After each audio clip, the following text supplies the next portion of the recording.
This video is going to be sort of hard to talk about at times, but it is a topic that is near and dear to my heart. And today we're going to dive into a little bit of how strength training and fitness in general has an impact on dementia. In the month of May, my grandmother passed away from dementia. She had been struggling with it for a handful of years now, and it was really tough to see her just decline and kind of wither away as the years went on. And so I kind of feel like it's my duty to kind of bring awareness to others of what strength training, and not just strength training, but fitness in general, what it can do to help delay, if not prevent, the onset of dementia. Since my grandmother passed, I've read over a dozen research articles. I've pulled from 4 research articles today that I'm going to put up here in a second. That talks about the results and findings from various trials and studies that were performed to see what progress could be made in elder individuals when they implement strength training, or simply just more aerobic level type fitness things in their day-to-day routine, the kind of progress they can make and what it can do for them.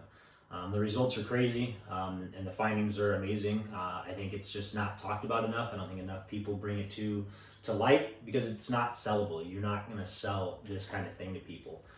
It's much easier to sell medication and things of that nature.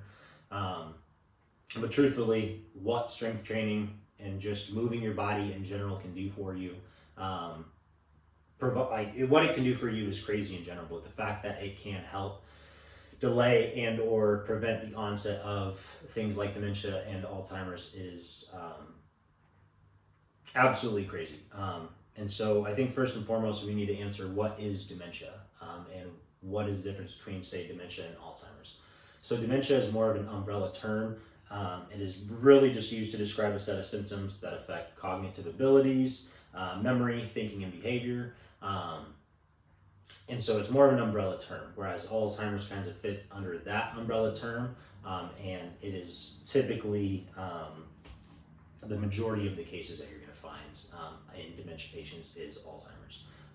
My grandma had all those difficulties, the cognitive abilities, the thinking, the behavior, the speech, the memory, all of it, and it was really tough to see that. And so when you dive into these research studies and find that just moving your body on a daily basis can help delay or prevent these things, it's kind of a no-brainer. Why would you not take advantage of it right now? A lot of the things that I've been going through this summer and reading is really just shaping and how I'm going to approach how I work with people. I love strength athletes and strength sports and athletes in general, but truly, if I can help more moms and dads, more aunts and uncles in their 30s, 40s, and 50s prioritize a life where they're strength training, moving their bodies on the daily, and getting a high protein intake so they can be there in their 60s, 70s, and 80s for their family members, then that's my mission, and that's where I need to put my energy and where I need to go.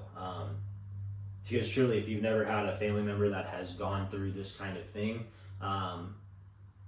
it's hard to kind of comprehend like what it truly is like to see them not recognize who you are any longer, to no longer hear their voice, to just kind of see a blank stare every time you're there. If you've never gone through it, I wouldn't wish it upon you. It's very tough. But like I said, when you can look at these studies and see that there is a direct correlation between prioritizing these things to, making it a very high priority in your life, so a higher priority, what it can do for you cognitively and prevent these things is crazy. And I just don't understand why people wouldn't be willing to implement this into their lives. So I'm going to, like I said, I pulled from 4 different studies. I will put the studies in the description. They will all be linked so you guys can read through them yourselves. And they will be separated via photos. I think there's 8 or 9 of them. But please feel free to pause the video, read through the findings, the summaries, the conclusions that I have screenshotted here. I saved you guys the times and the minutes and the hours that it would take to read through all of these studies. So feel free, like I said, pause the screen, read through them, and then we're going to jump back in and talk about a few more things.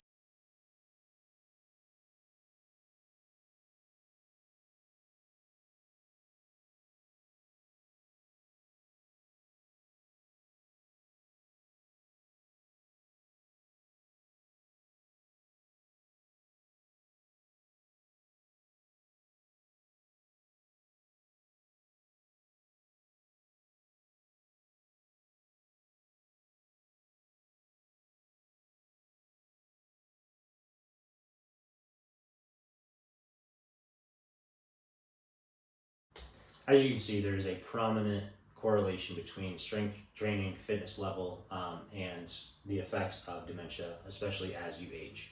So now I kind of want to dive into, well, how does or why does dementia occur? And so essentially and I'm no doctor, but I read, like I said, a lot of research articles, and I'm just trying to piece things together in my mind. And so I want to help just share the information that I'm learning, because if this helps one person, prevent their mom or their grandma from having to go through this right now, then, I'm doing my end of things and I'm doing my job. So I'm just sharing the things that I've read, things that I'm researching, and the conclusions that I'm drawing myself. And so essentially what I am kind of gathering from this is, and this isn't anything that's out there, this is just trying to tie everything together. So the reason why this does happen is because of sugar overload, ultra processed foods, inflammation in the body, a lack of daily movement, lack of sunlight exposure, and just a general lack of physical activity on a yearly basis. And so what happens with the brain is it starts to, our brain is made up of cholesterol. And when it doesn't get enough cholesterol to transport and recycle, the brain is slowly going to, in layman's terms, like eat itself and destroy itself. And so when you combine the reasons why this happens, like I just said, living a very sedentary life, lacking, a very poor diet, lacking daily movement and sunlight. So when you combine those things, and you're giving your body a lot of really bad cholesterol, not only is this ruining the good cholesterol in your body, but it is then not allowing your brain to receive any of that healthy cholesterol to continue to be at its best.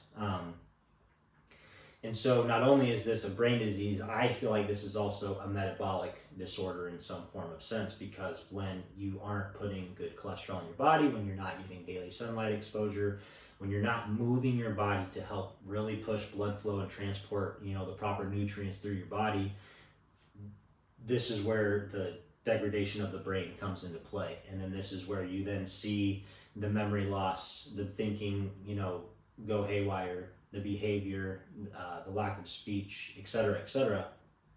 And so this is, can't say it's fully preventable, right? But if you pause the screen and read through any of those studies, you'll see that you can implement strength training / a higher fitness / a higher level of physical activity on a daily basis, as well as in proportion to a healthy diet.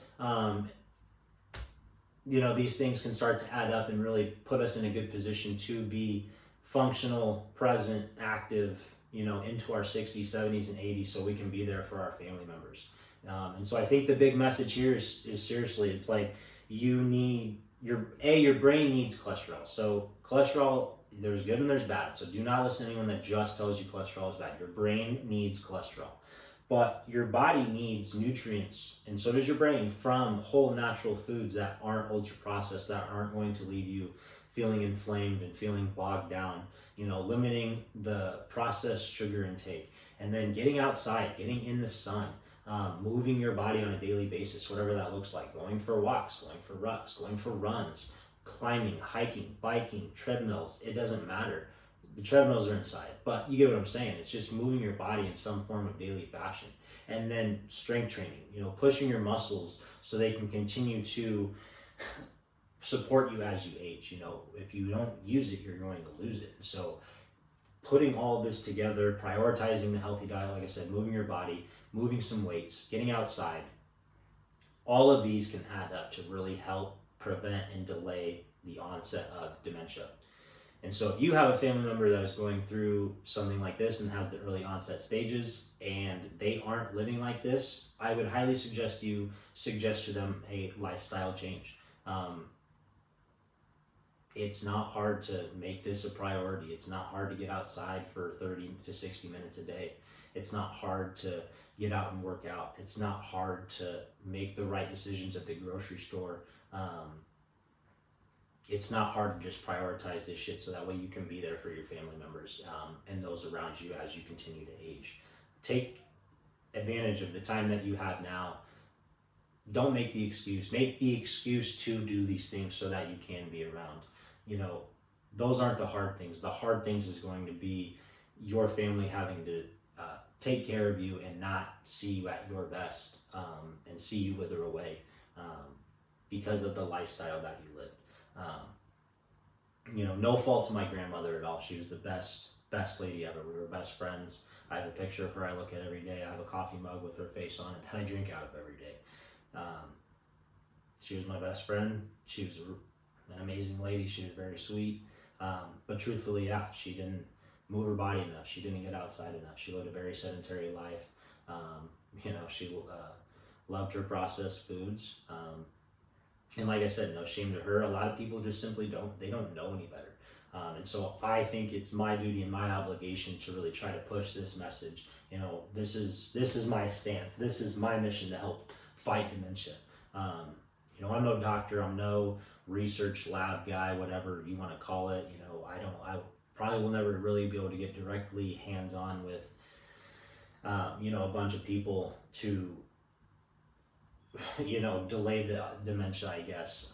But what I can do is put out videos like this and do my best to try to promote a positive message of living a healthy, high standard lifestyle, prioritizing these things so that you can be there for your family members, and hopefully, people can support and buy the programs that I put out, or reach out to me for some coaching, or simply just take what I'm putting out from this message and use it to go and change their lives and make a positive impact on others around them.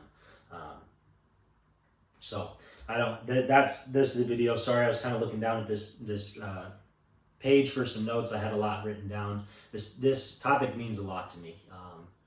Like I said, if you don't have a family member that's gone through something like this, it's tough. It's very tough.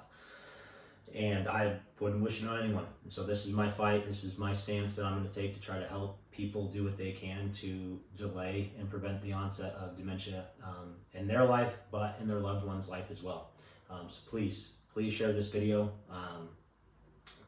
This is just the first of many that I'm going to talk about. I'm going to be continuously reading research articles. I'm going to continually put information out, and I'm not stopping. I won't stop.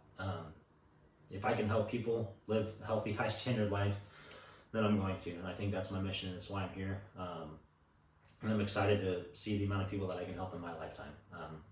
Like I said, if I can help someone's mom, grandma, dad, grandpa, uncle, aunt, brother, sister, if I can help anyone, make a change for their life so they don't have to go through these things, then that's what I'm here for.